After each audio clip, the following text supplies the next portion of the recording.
mean, GreatFire is one of the great organizations who is really fighting hard against censorship in China. We know them as these very sort of, on one end, humble and shy and willing to learn in person folks who wield really big swords on the technology space online. GreatFire helps people living behind the firewall to access blocked information by regimes. You know, you don't really know who they are.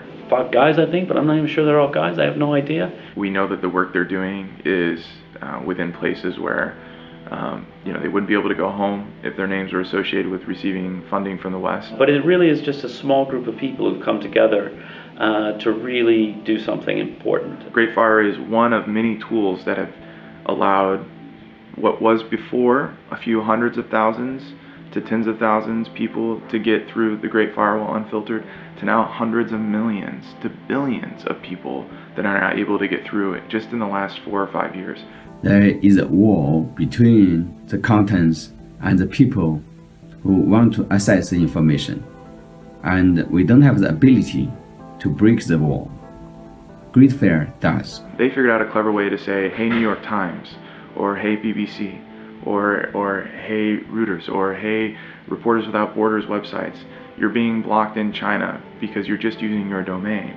But if you put, say, bbc.amazon.com and host that in China, it won't get blocked, because then they'd have to block HSBC's websites along with the BBC's websites.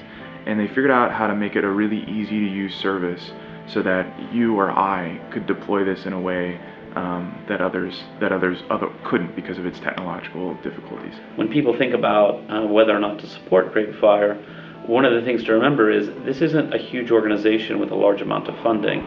They're having a huge impact on a very small budget. Their solution is simple, replicatable, and something that other people can iterate and build on within different contexts. So you're seeing the same solution being used in countries like Iran, to Zimbabwe, to India, to, you know, by commercial providers, by nonprofits. You know, all of these different ecosystems can make use of, and these different communities are served because of it.